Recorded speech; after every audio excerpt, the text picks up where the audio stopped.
Hello, everyone. This is Tom Fox. I'm the Compliance Evangelist, and I'd like to welcome you to episode 74 of Compliance Into the Weeds, the podcast where, with my good friend and colleague Matt Kelly, we take a deep dive into a compliance-related topic each week, literally going into the weeds to explore a topic. In this podcast, we continue our exploration of the Digital Realty Trust versus Summers Supreme Court decision and look at some of the implications that may flow from it, particularly in light of the recent filing in the BioRad versus Wadler appeal. This was a case where General Counsel of a corporation whistleblew to the board of directors about potential FCPA violations, and a trial court found that he was terminated for this action. Part of his award was under the Dodd-Frank Act, and the attorney did not file with the Securities and Exchange Commission. He whistleblew internally. So the company is seeking to have that portion of his $11 million award overturned. It's approximately $3 million. It's a fascinating exploration of what the implications of this case may be, not only for those professionals who are obligated to report internally, but also what it may lead to in terms of retaliation by companies forcing employees to internally report first or have them subject to discipline. Compliance Into the Weeds is a part of the Compliance Podcast Network. Hello, everyone. Tom Fox, back again for another episode of Compliance Into the Weeds with my good friend and colleague, Matt Kelly. This is a podcast where we take a deep dive, literally going into the weeds of a compliance or compliance-related topic.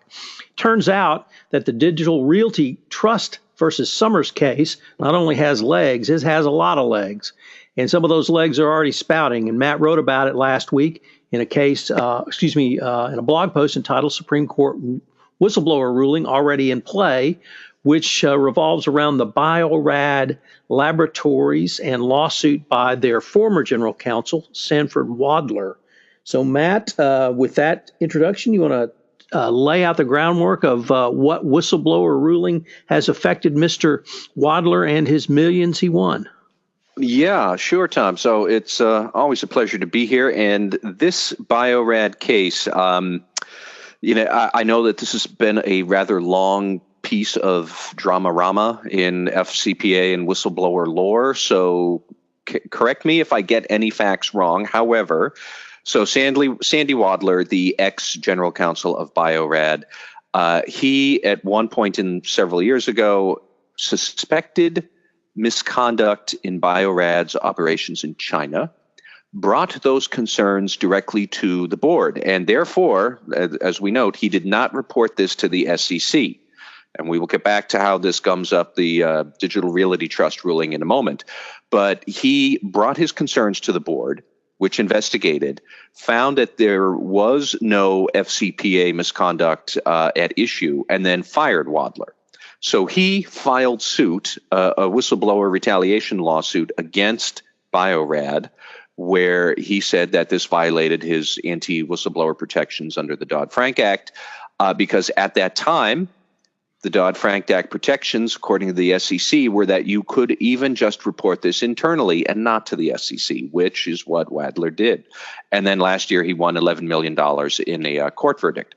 Okay, fast forward to the Digital Realty Trust ruling that came down on February 21st, where the Supreme Court said, no, these protections only apply if you do first report to the SEC, which Wadler had not done.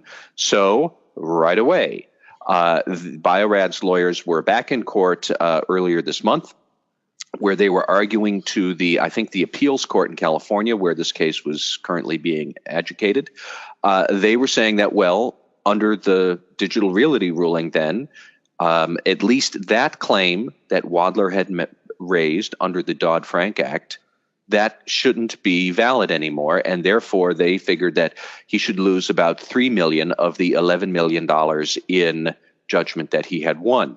And this does not necessarily look good for Wadler, because even he apparently, in some earlier filings, he and his lawyers said, well, yeah, if the Digital Realty Trust ruling goes this way, that it did, then this claim that we have won't stand up, but we'll cross that bridge when we come to it.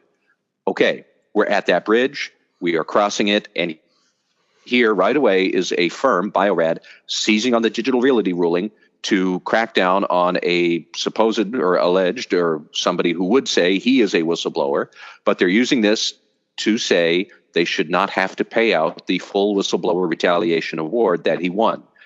That's where we are with this. So right away, we're already seeing that the Digital Realty ruling has been weaponized in whistleblower litigation. I think that's the background all straightened out. So let me just add from the lawyer perspective a couple of points. First of all, apparently Wadler did timely file under Sarbanes-Oxley. So he does have remedies under Sarbanes-Oxley in terms of both whistleblower protection and rights to future lost earnings. He also claimed at one point during the proceedings retaliation in violation of several state of California laws. I don't know if any of those survived the either the trial or the post-trial pleading stage, but from the letter filed by BioRad's appellate lawyers, it doesn't seem that they're contesting his right to bring forward a Sarbanes-Oxley claim on either timeliness or lack of reporting. So they are asking, it seems, for about a 25% reduction of the total damage award, at least in this letter filing, which would be approximately $3 million of the $11 million that he won. But as interesting as all of these legal points might be for a true legal geek, Matt, you've raised some really interesting points in your blog that I thought probably are a little more applicable for the compliance professional. So why don't you sort of unpack those and let's see where we can take them. Sure. So my very first takeaway from this mess, because that's what this case is, it's messy, is that all the employees out there who know about some sort of wrongdoing and are wondering what to do, they would look at this mess and say, whoa, that guy's going to maybe lose $3 million because he did not first go to the SEC. So now I know what I'm going to do. And all you compliance officers listening out there, what they're first going to do is not call you. They are going to call the SEC, which is exactly what people had feared about this decision. And now, right out of the gate, we have a case that is a big screaming signal to people. You can lose real money if you bother going internally first. You should go to the SEC for maximum protection. This is not at all what compliance officers want for the message out there. I can appreciate, as I noted in my post, that Sanford Wadler is not the perfect vehicle to have this conversation because he was the ex-General Counsel. I know that if you're the GC, you have a duty to report misconduct to the board. Apparently, in at least some states, Bar Association rules would say that you cannot report to the SEC if you know about wrongdoing. It's like I said, there's a lot of complications, there's a lot of mess here, but the vast majority of employees, none of that matters. They are not corporate lawyers. They are not the General Counsel. They are regular employees who know about misconduct. They're wondering what to do. They would look at this case and say, okay, the lawyers are now trying to cut this guy out of $3 million. So what I can do to make sure that doesn't happen to me is go straight to the regulators. Not at all what compliance officers want, but that's the lesson. I also think, again, that like we had said before, Tom, this pits the legal department against the compliance department, which is not a healthy thing to have in the compliance legal relationship. I don't fault outside counsel for BioRad necessarily for trying this because that's their job. If they succeed and they save $3 million for the company, that's what they're being paid to do. However, this is not what the compliance officer's mission is. You know, like we said before, the legal department's mission is to reduce liability risk, which they are doing by any means necessary, and this is a powerful tool to do that. But the compliance officer's job is to get misconduct out into the open and figure out how to rectify it. And those missions are not the same. And now this ruling makes those two missions exist in conflict or in tension. And I'm not really sure what the answer to that is, but I would be especially troubled if I were a compliance officer who reports into the legal counsel, as many of you still do, and we all know who you are. But if the legal department has one incentive and compliance has another, but compliance answers into legal, I'm willing to bet which incentive wins out in that case. And, we're going to have more tension and more complexity. And then the third point that, Tom, this is one where I'm not sure what the right answer is, and we can pick this apart. But I am wondering if a company imposes a policy where employees must report misconduct to them internally, and maybe even says something like, you must report it to us first. That seems to me like it is preventing employees from full exercise of their Dodd-Frank whistleblower protection rights. And therefore, could that be construed as some sort of retaliation clause?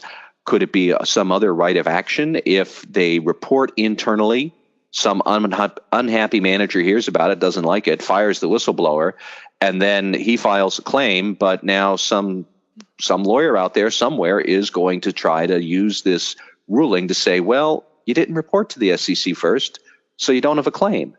I just, like you and I have said before, Tom, I look forward to the fact pattern that challenges us on this thought-provoking point, but I can't dismiss that scenario from my head. Maybe I'm wrong, and I would like somebody to dismiss it for me if he can.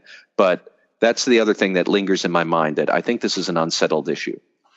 So that third point you raised, actually points 1 and 2, I think we had previously explored. You certainly had written about them, and I think we talked about them in a prior podcast.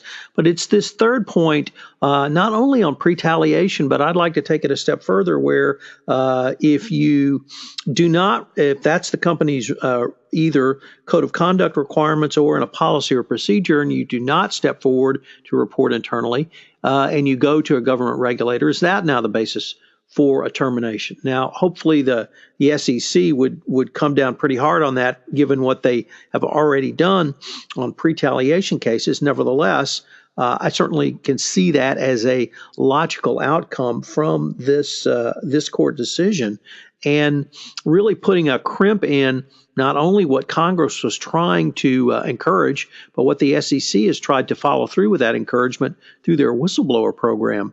And with a requirement for employees to come forward and report, it would seem to me to be an equally logical step that someone could be fired if they see something and don't report, because if that's a requirement as well. So I don't get to play lawyer on the slippery slope very often, but this certainly seems like many different threads could come out of this, really starting with this whole concept around retaliation and where companies may try to protect themselves by requiring employees to report internally first. Yeah. Like I said, I feel like that there's going to be so many complexities around this that some company somewhere out there will probably try to make that argument if it ever finds itself in that position. And I know for most people listening to this podcast, you're working at larger companies with some semblance of a mature compliance function. It's the companies with the immature compliance function or no compliance function. They're the ones I worry about, because they do have a legal function, and those guys are already thinking, how do we reduce liability risk under any circumstance with any tool we have? That could put us into a very awkward position. One compliance professional I know, that person emailed me after my post to note that under New York State Bar Association laws, actually corporate lawyers are prohibited from reporting somebody to the SEC before first going to the company and notifying them of this. So if you obey the rules that are upon you, if you're a corporate lawyer, you're either risking getting fired and no retaliation recourse, or you're risking getting disbarred. Like, there's inherent unfairness here. All of it, of course, gets back to the point that this was a poorly written law, or a portion of Dodd-Frank that was poorly written, that Congress ideally should fix. Here in the real world, Congress is not going to do that. The SEC, I think, should try to address some of this, but I'm not really sure how much discretion the SEC has. And it gets back to, unfortunately, even a accurate reading of a bad law, which I think is what the Supreme Court did here. Like, you wind up with a bad result, and this is where we are. I don't fault the SEC for the ruling they made, but I do fault Congress for coming up with a gray area of legislation that really brought us to where we are. So typically, we say bad facts lead to bad law interpretation from the courts, but here I think we can say that a poorly drafted law has led to some pretty inequitable results. The procedural place of the Wadler appeal is there at the Ninth Circuit. The company has filed a letter brief with the Ninth Circuit alerting them of the Digital Realty case, which is from the limited times I had to go into the appellate world. That's how you do things when there's been a change in the law, or at least a change in the law that part of an underlying judgment is based upon. So it would be very interesting for the when we see the full Ninth Circuit opinion come out to address this, not only this specific issue, but the rest of Sandy Wadler's case. And Matt, I guess the request I would have from you is keep on thinking, because you're thinking of lots of different unforeseen consequences of where this Supreme Court decision may go and implication for the compliance practitioner going forward. So, one other point, that the sticky part for me is that to correctly resolve this, to thoroughly and comprehensively resolve it, we're going to have to bring state bar associations into the picture. And that is an extra layer of complexity that I really would not wish on my worst enemy. I like lawyers, but I have dealt with various state bar associations. They are not always the most forward-thinking people. Maybe the ABA could come up with some sort of model rule to help address this. I don't know, but there isn't going to be an easy or quick fix to the mess that we are in. And on that chipper note, Tom, I guess we talked it out for today. So I certainly agree with you on the state bar requirements, and I've actually debated this specific point at various conferences across the country. And really, even before the Digital Realty decision, there was no answer. It sort of came down to, as you articulated, do you risk having a grievance filed against you and potentially being disbarred, and not reporting? So that does add a level of administrative bureaucracy, because state bars associations are typically not run even by elected legislators. They're run by the lawyers themselves. So you have the state bar associations, you have state legislatures, and obviously you have Congress involved in all of this. So I think it's going to be a fertile ground for further explanation. Hello, everyone. This is Tom Fox again. I'd like to thank you for listening to this episode of Compliance Into the Weeds. If you have any questions on this podcast, you can email me at tfox@tfoxlaw.com. You can email Matt at mkelly@radicalcompliance.com. Compliance Into the Weeds post weekly, and I hope you will join us again next week, where we take a deep dive into the compliance or compliance-related weeds of a story. Compliance Into the Weeds is a part of the Compliance Podcast Network.